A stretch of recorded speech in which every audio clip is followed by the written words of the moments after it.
ओम शांति। बाबा के महावाक्य हैं 14 फरवरी 2024 के। बाबा की मुख्य शिक्षा है, मीठे बच्चे अंतर्मुखी हो अपने कल्याण का ख्याल करो। मीठे बच्चे अंतर्मुखी हो करके स्वयं का कल्याण करो।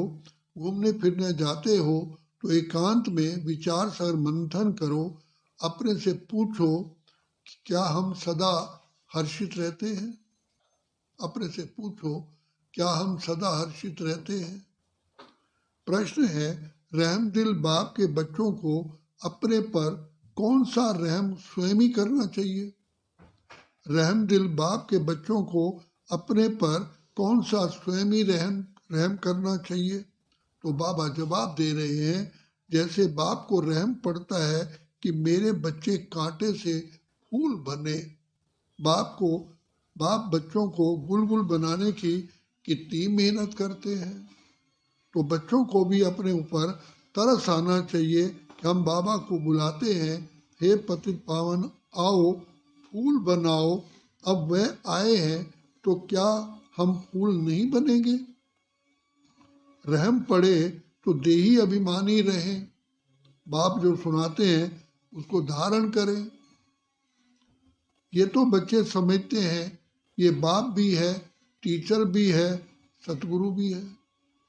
तो बाप बच्चों से पूछते हैं, लाडले बच्चे, क्या तुम यहाँ जब आते हो तो इन लक्ष्मी नारायण के और सीढ़ी के चित्र को देखते हो? जब दोनों को देखा जाता है तो एम ऑब्जेक्ट और सारा चक्र बुद्धि में आ जाता है कि हम देवता बनकर फिर ऐसे ऐसे सीढ़ी उतरते आए हैं। ये ज्ञान तुम बच्चों को ही मिलता है। तुम हो स्टूडेंट्स, एम ऑब्जेक्ट सामने खड़ा है, कोई भी आए तो उनको समझाओ ये एम ऑब्जेक्ट है। इस पढ़ाई से ये देवी देवता जाकर बनते हैं, फिर 84 जन्म की सीढ़ी उतरते हैं, फिर रिपीट करना है। बहुत इजी नॉलेज है, फिर भी पढ़ते पढ़ते नापास क्यों हो पढ़ते हैं? उस जिस्मानी पढ़ाई से भी ये ईश्वरी पढ़ाई बच्चे बिल्कुल सहज है। एम ऑब्जेक्ट और 84 जन्मों का चक्र बिल्कुल सामने खड़ा है। ये दोनों चित्र विजिटिंग रूम में भी होने चाहिए। सर्विस करने के लिए सर्विस का हथियार भी चाहिए। सारा ज्ञान इसमें ही है। ये पुरुषार्थ भी हम अभी करते हैं। सतो प्रधान बनने के लिए बहुत मेहनत करनी है। इसमें अंतर्मुखी हो विचार सागर मंथन करना है। घूमने फिरने जाते हो तो भी बुद्धि में यही होना रहना चाहिए ना। ये तो बाबा जानते हैं सब बच्चे नंबरवार हैं।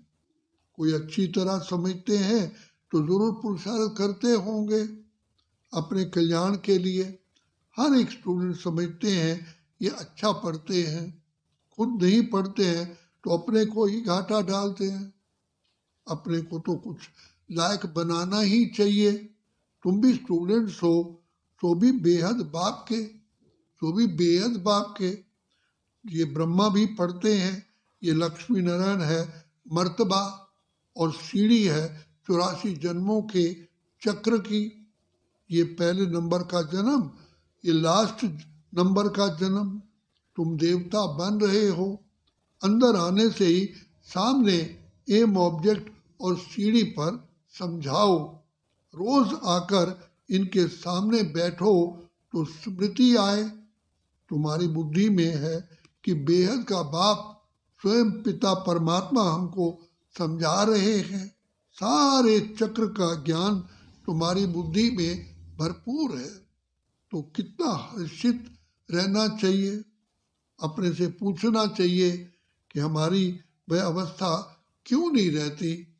क्या कारण है जो हर्षित रहने में रुकावट है, रोला पड़ता है?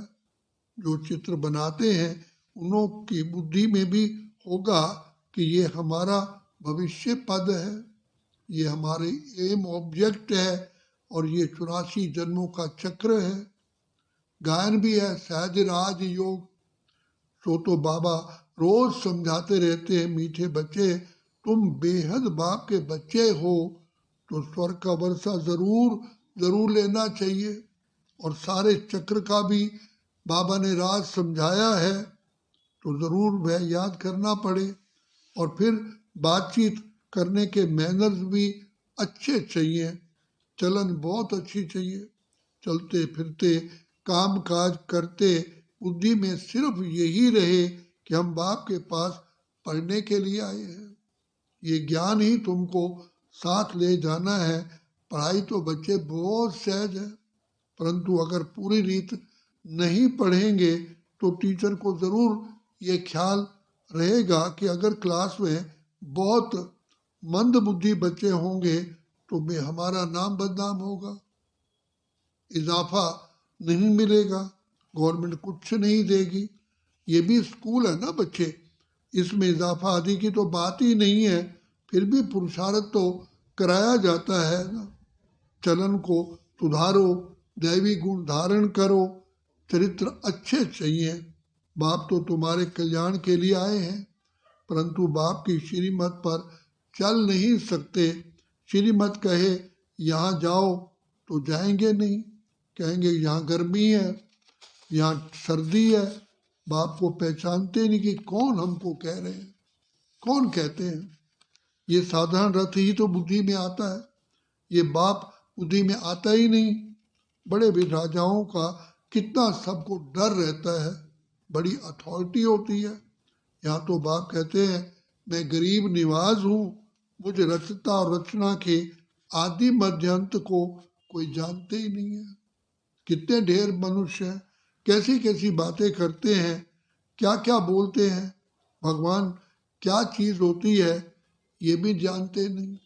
वंडर है ना। बाप कहते हैं मैं अति साधारण तन में आकर अपना और रचना के आदि मध्यांत का परिचय देता हूँ। 84 जन्मों की ये सीढ़ी कितनी क्लियर है।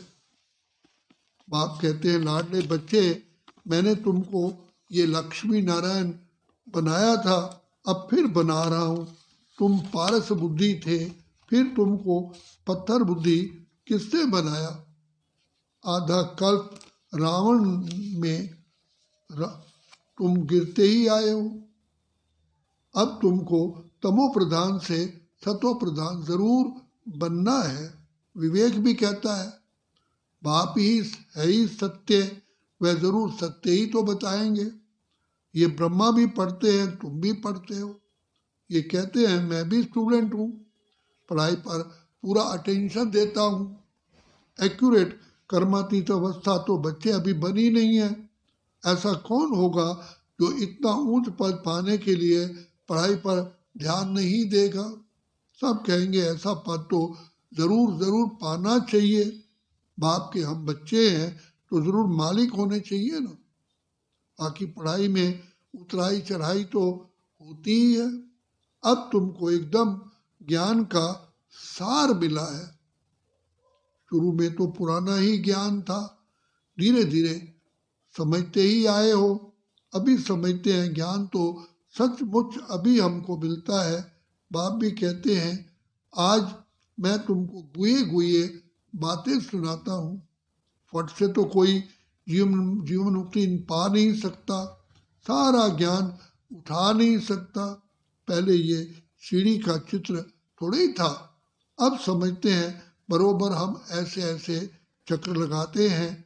हम ही सुदर्शन चक्रधारी हैं। बाबा ने हम आत्माओं को सारे चक्र का राज समझा दिया है। बाबा कहते हैं मीठे बच्चे तुम्हारा धर्म बहुत सुख देने वाला है। बाप ही आकर तुमको स्वर्ग का मालिक बनाते हैं। औरों के सुख का टाइम तो अभी आया है, जबकि मौत सामने खड़ा है। ये एरोप्लेन बिजलियां आदि पहले नहीं थी, उनों के लिए तो अभी जैसे स्वर्ग है, कितने बड़े बड़े महल बनाते हैं, समझते हैं अभी तो हमको बहुत सुख है। लंदन में कितना जल्दी पहुंच जाते हैं, बस यही स्वर्ग समझते हैं। अब उन्हों को जब कोई समझाए कि स्वर्ग तो सतयुग को कहा जाता है, कलयुग को थोड़ी स्वर्ग कहेंगे। नरक में शरीर छोड़ा तो जरूर पुनर्जन्म भी नरक में ही लेंगे। पहले तुम भी ये बातें नहीं समझते थे, अब समझते हो। रावण राज्य आता है तो हम गिरने लग जाते हैं, सब विकार आ जाते हैं। अब तुमको सारा ज्ञान मिला है तो चलन आदि भी बहुत रॉयल होनी चाहिए। अभी तुम सतयुग से भी जास्ती वैल्यूएबल हो। बाप जो ज्ञान का सागर है वह सारा ज्ञान अभी ही देते हैं, और कोई भी मनुष्य ज्ञान और भक्ति को समझ ना सके, मिक्स कर दिया है। समझते हैं शास्त्र पढ़ना ये ज्ञान है और पूजा करना भक्ति है। तो अब बाबा गुलगुल बनाने के लिए कितनी मेहनत करते हैं। बच्चों को भी तरस आना चाहिए कि हम बाबा को बुलाते हैं, पतितों को आकर पावन बनाओ, फूल बनाओ। अब बाप आए हैं तो अपने पर ही रहम करना चाहिए। क्या हम ऐसे फूल नहीं बन सकते? अब तक हम बाबा के दिल तक पर क्यों नहीं चढ़े हैं? अटेंशन नहीं देते। बाबा कितना रहम दिल है, बाप को बुलाते ही हैं पति दुनिया में कि आकर के पावन बनाओ। तो जैसे बाप को रहम पड़ता है ऐसे बच्चों को भी रहम पड़ना चाहिए, नहीं तो सतगुरु के निंदक ठहर ना पाए। ये किसको स्वप्न में भी नहीं होगा कि सतगुरु कौन है। लोग गुरुओं के लिए समय लेते हैं, कहाँ श्राप ना दे देवे, अकृपा ना हो जाए। बच्चा पैदा हुआ समझेंगे गुरु की कृपा। ये है अल्पकाल के सुख की बात। बाप कहते हैं मीठे बच्चे अपने पर रहम करो, देही अभिमानी बनो तो धारणा भी होगी। सब कुछ आत्मा ही करती है। मैं भी आत्मा को ही पढ़ाता हूँ। अपने को आत्मा पक्का पक्का समझो और बाप को याद करो। बाप को याद ही नहीं करेंगे तो विकर्म विनाश कैसे होंगे। भक्ति मार्ग में भी याद करते हैं, हे भगवान, हे प्रभु रहम करो। बाप मुक्तेश्वर भी है तो गाइड भी है, ये भी उनकी गुप्त महिमा है। बाप आकर सब बतलाते हैं कि भक्ति मार्ग में तुम याद करते हो, मैं आऊँगा तो ज़रूर अपने समय पर, ऐसे जब चाहूँ तब आऊँ ये नहीं। ड्रामा में जब नूंद है, जब पार्ट है, तब मैं आता हूँ। बाकी ऐसे ख्याल भी कभी नहीं आते हैं। तुमको पढ़ाने वाला स्वयं भगवान बाप है, ये भी उनसे पढ़ते हैं। वह तो कभी कोई भूल करते ही नहीं, किसको नाराज नहीं करते। बाकी सब नंबरवार टीचर हैं। वह सच्चा बाप तुमको सत्य ही सिखलाते हैं। सच्चे के बच्चे भी सच्चे, फिर झूठे के बच्चे बनने से आधा कल्प झूठे बन पड़ते हैं। सच्चे बाप को ही भूल जाते हैं। पहले पहले तो समझाओ कि ये सतयुगी नई दुनिया है या पुरानी दुनिया है, तो मनुष्य समझे। ज़रूर ये प्रश्न बहुत अच्छा पूछते हैं। इस समय सभी में 5 विकार प्रवेश है, वहाँ 5 विकार होते ही नहीं। ये है तो बहुत सहज बात समझने की, परंतु जो खुद ही नहीं समझते तो वो प्रदर्शी में क्या समझाएंगे। सर्विस के बदले डिस सर्विस करके आएंगे। बाहर में जाकर सर्विस करना मासी का घर नहीं है। बड़ी समझ चाहिए। बाबा हर एक की चलन से समझ जाते हैं। बाप तो बाप है, फिर तो बाप भी कहेंगे यही ड्रामा में था। कोई भी आता है तो ब्रह्मा कुमारी का समझाना ठीक है। नाम भी ब्रह्मा कुमारी ईश्वर विश्वविद्यालय है। नाम प्रसिद्ध भी ब्रह्मा कुमारियों का ही होना है। इस समय सब 5 विकारों में हिरे हुए हैं। उनको जाकर समझाना कितना मुश्किल होता है। कुछ भी समझते नहीं, सिर्फ इतना कहेंगे ज्ञान तो अच्छा है, खुद समझते नहीं है। विघ्न के पीछे विघ्न पड़ता रहता है। फिर युक्तियां भी रचनी पड़ती हैं। पुलिस का पहरा रखो, चित्र इंश्योर करा दो। ये यज्ञ है, इसमें विघ्न तो जरूर पड़ेंगे। सारी पुरानी दुनिया बच्चे इनमें स्वाहा होनी है, नहीं तो यज्ञ नाम क्यों पड़े। यज्ञ में स्वाहा होना है, इसका रुद्र ज्ञान यज्ञ नाम पड़ा है। ज्ञान को पढ़ाई भी कहा जाता है। ये पाठशाला भी है तो यज्ञ भी है। तुम पाठशाला में पढ़कर देवता बनते हो, फिर ये सब कुछ इस यज्ञ में स्वाहा हो जाता है। समझा वही सकेंगे जो रोज प्रैक्टिस करते रहेंगे। अगर प्रैक्टिस ही नहीं होगी तो क्या बात कर सकेंगे। दुनिया के मनुष्यों के लिए स्वर्ग अभी है, अल्पकाल के लिए। तुम्हारे लिए स्वर्ग आधा कल्प के लिए होगा। ये भी ड्रामा बना हुआ है, विचार किया जाता है तो बड़ा वंडर लगता है। अब रावण राज्य खत्म हो, राम राज्य स्थापन होना ही है। इसमें लड़ाई आदि की तो कोई बात ही नहीं। ये सीढ़ी देख लोग बड़ा वंडर खाते हैं। तो बाप ने क्या क्या समझाया है। ये ब्रह्मा भी बाप से ही तो सीखा है, जो समझाते रहते हैं। बच्चियां भी समझाती हैं, जो बहुतों का कल्याण करते हैं उन्हों को जरूर जास्ती फल मिलेगा। पढ़े हुए के आगे अनपढ़े जरूर नौकरी चाकरी ही करेंगे। बाप रोज रोज समझाते हैं, मीठे मीठे बच्चे अपना कल्याण करो। इन चित्रों को सामने रखने से ही नशा चढ़ जाता है। इसलिए बाबा ने कमरे में ये चित्र रख दिए हैं। एम ऑब्जेक्ट कितनी सहज है।